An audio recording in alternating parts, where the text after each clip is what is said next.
नमस्कार दोस्तों, आप सभी का स्वागत आपके अपने YouTube चैनल पर। दोस्तों, इस वीडियो में हम बात करेंगे कि मृत्यु के बाद क्या होता है। गरुड़ देव, जिनका बल अतुलनीय है, वो एक साथ 100 इंद्रों को पराजित कर सकते हैं। गरुड़ देव स्वर्ग से अमृत कलश लेकर उड़ गए थे, लेकिन उन्होंने अमृत पान नहीं किया। उन्हें बिना अमृत किए ही अमरता प्राप्त हुई। यह वरदान उन्हें श्री हरिनारायण ने प्रसन्न होकर दिया था। गरुड़ देव तू अमर है, उन्हें नहीं पता कि मृत्यु के बाद क्या होता है। इसलिए जिज्ञासावश उन्होंने श्री हरिनारायण से यह प्रश्न पूछा कि मृत्यु के बाद क्या होता है। इसी ज्ञान को हम गरुड़ पुराण के नाम से जानते हैं। भगवत गीता में श्री कृष्ण जी ने कहा था कि आत्मा न तो पैदा होती है और न ही वह मरती है। वह तो सिर्फ वस्त्र की तरह एक शरीर से दूसरे शरीर में प्रवेश करती है। मृत्यु तो केवल शरीर की होती है, आत्मा की नहीं। यह जीवन मृत्यु का चक्कर तो यूं ही चलता रहता है। इसलिए मरने से पहले कभी मत मरो, अर्थात हमें कभी आत्महत्या नहीं करनी चाहिए। और अंतिम समय में राम नाम सत्य इसलिए कहा जाता है क्योंकि वही संपूर्ण जीवन का सार है। श्री राम ही सर्वश्रेष्ठ है, वही सत्य है। तो चलिए करते हैं वीडियो की शुरुआत।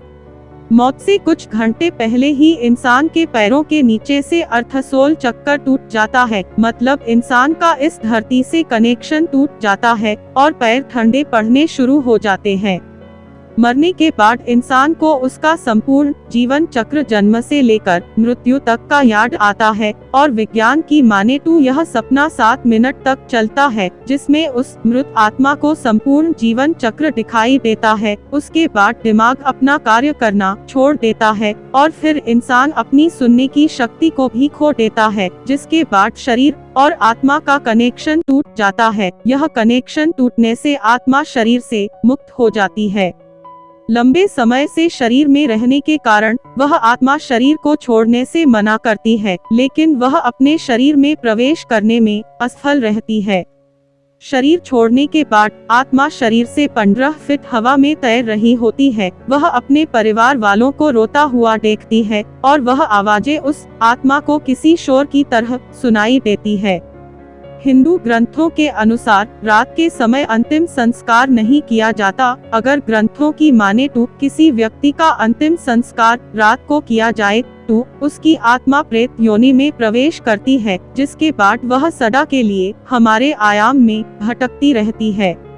मृत्यु के बाद शरीर को शाम के समय 1 मिनट भी अकेला नहीं छोड़ा जाता। यदि परिवार में किसी सदस्य की मृत्यु शाम के टाइम हो जाती है तो उस मृत शरीर के पास उसके परिवार वाले सारी रात बैठे रहते हैं। अगर ग्रंथों की माने और यदि किसी मृत शरीर को अकेला छोड़ दिया जाता है तो उसमें कोई बाहरी आत्मा प्रवेश करने की कोशिश कर सकती है।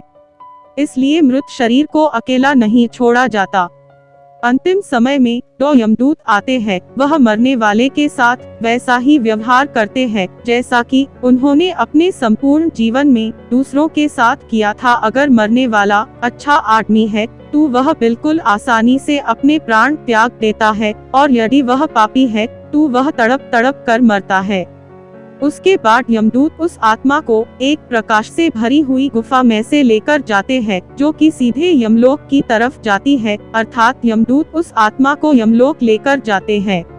उसके बाद उस आत्मा को यमराज के सामने खड़ा कर दिया जाता है। फिर चित्रगुप्त जी उसके पाप और पुण्य का लेखा जोखा यमराज के सामने रखते हैं। उसके कर्मों के अनुसार ही उसे स्वर्ग या नरक भेजा जाता है। गरुड़ पुराण के अनुसार कुल 36 प्रकार के नरक है और यहाँ बताई गई यातनाएं बहुत ही खतरनाक होती है, जिसकी हम कल्पना भी नहीं कर सकते।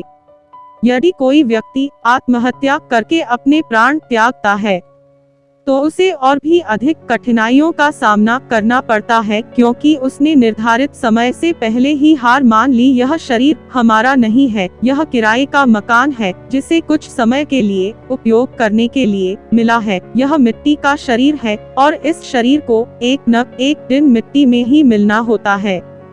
गरुड़ पुराण के अनुसार हमारे जीवन में किए गए कर्मों के अनुसार हमें स्वर्ग या नरक प्राप्त होता है। यदि कोई व्यक्ति अपने जीवन में बहुत दान पुण्य करता है और साधु रूपी जीवन व्यतीत करता है तो उसे मोक्ष की प्राप्ति होती है। अगर आपको यह वीडियो पसंद आई हो तो वीडियो को लाइक और चैनल को सब्सक्राइब जरूर कर देना। धन्यवाद।